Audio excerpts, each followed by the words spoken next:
Today's lesson is about finding a missing angle measurement in a triangle.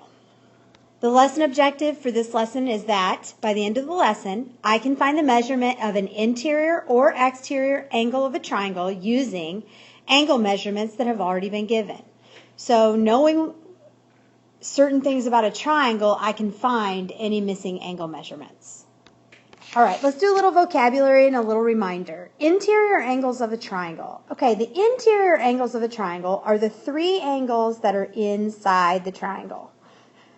Okay, what's important to know about that is that when you add them all together, we'll call this A, B, and C. When you add A and B and C together, you should get 180.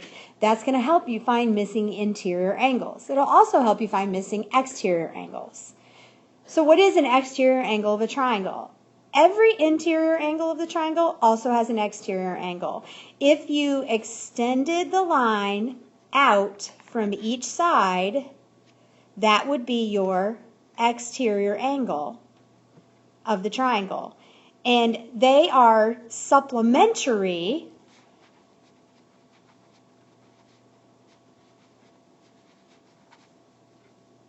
to the interior angle because like angle 1 and the interior angle 1 and the exterior angle 1 added together gives you 180 degrees because it's a straight line.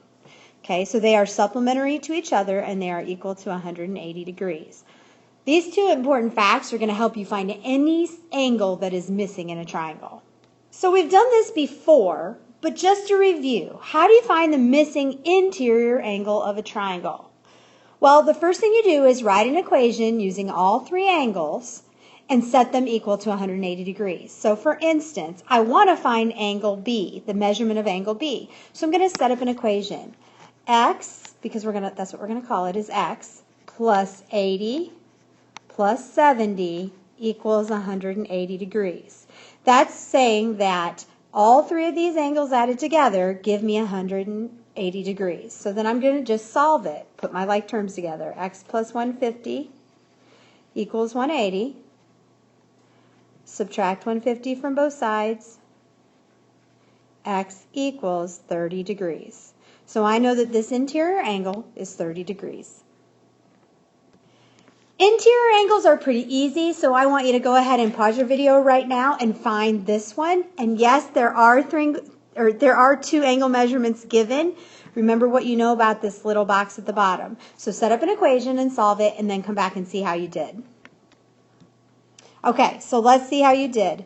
We're going to set up our equation. This is going to be X. X plus 45 plus 90. Yep, that little box means 90. Equals 180 degrees. Combine my like terms, X plus 135 equals 180. Subtract 135 from both sides. X equals 45 degrees. Not so hard. Those are pretty simple. But what do you do when you don't have an exterior angle and you need to find it? Well, there's a little bit more involved in this, but you're going to really do the same thing. If I know this interior angle right here, okay, which I'm not going to call it X because there's an X outside, okay? So I'm going to call that interior angle Y. If I can find that measurement, then I can find my X. So I have to do two steps. First, I have to find the interior angle, okay? And then I have to find the exterior angle. So let's find the interior angle first. I know Y plus 40 plus 100 equals 180 because that's all three angles inside the triangle. Okay, so Y plus 140 equals 180. Subtract 140 from both sides. Y equals 40 degrees. Okay, so that is my, let me erase this. That is my interior angle. Now I know that X and Y together equal 180. So now I'm going to set that up. X plus 40 equals 180. Subtract 40 from both sides. X equals 140 degrees. So I have to find the interior angle that I'm missing first, and then solve for the exterior angle using what I know about supplementary angles. Go ahead and try this one by yourself. I have X as my exterior angle. I want you to call Y your interior angle. Solve this and then come back and see how you did. All right, let's see how you did. Let's do the interior first.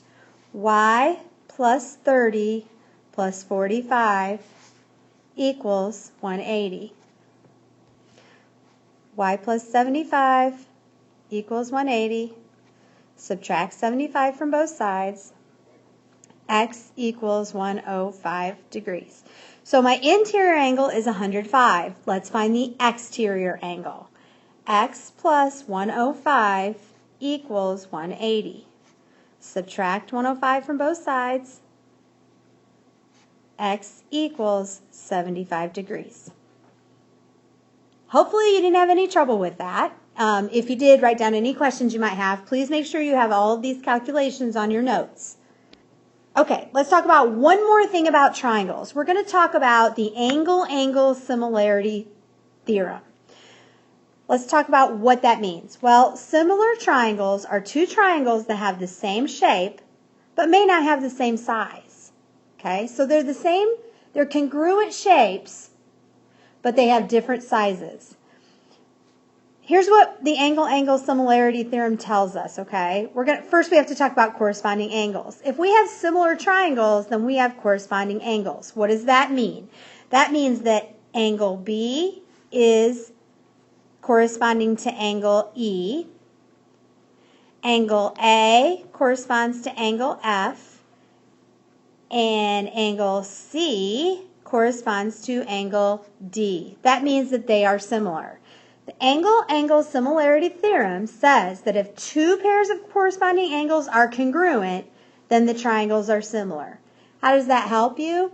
Well, what it means is that this 81 degrees of B is also the same in E. So the corresponding angles are exactly equal. How does that help you? Well, it helps you when you have two angles that are two triangles that are similar to each other, and you know the angles of one, but you don't know the angles of the other. Okay? If you have two similar triangles, the angles are congruent or exactly the same. Here's a problem where that might help us. I know that LMN, triangle LMN, is similar to triangle XYZ. So I'm going to use the angle-angle similarity theorem to solve for X. This time in this triangle, I'm not actually going to find the angle measurement. I'm actually going to solve for X. But using the angle-angle similarity theorem, I know that these two angles correspond to each other and they're equal. So I can set those up into an equation and solve for X. So here's how that works. I'm going to put 2X plus 50 equals 4X plus 20. I know that they're similar triangles, so their angles are corresponding or exactly the same or congruent, okay? So now I'm going to solve it. I'm going to subtract 20 from both sides. So now I have 2X equals 4X, sorry, try again. 2X plus 30 equals 4X. Now I need to get my X's on the same side, so subtract 2X from both sides. And I get 30 equals 2X. That's supposed to be a 30. So now I divide by 2. X equals 15. So I don't know what the actual angle measurements are yet, but I know that X is 15. What do I do to find the actual angle measurement? I plug it back into one of the equations, and I could find the angle measurement. We're going to do more problems like this. It's most important for you to be able to find interior and exterior angles of a triangle, but you also need to use the similarity theorem just in case. Write down any questions you might have, and we'll talk about them tomorrow.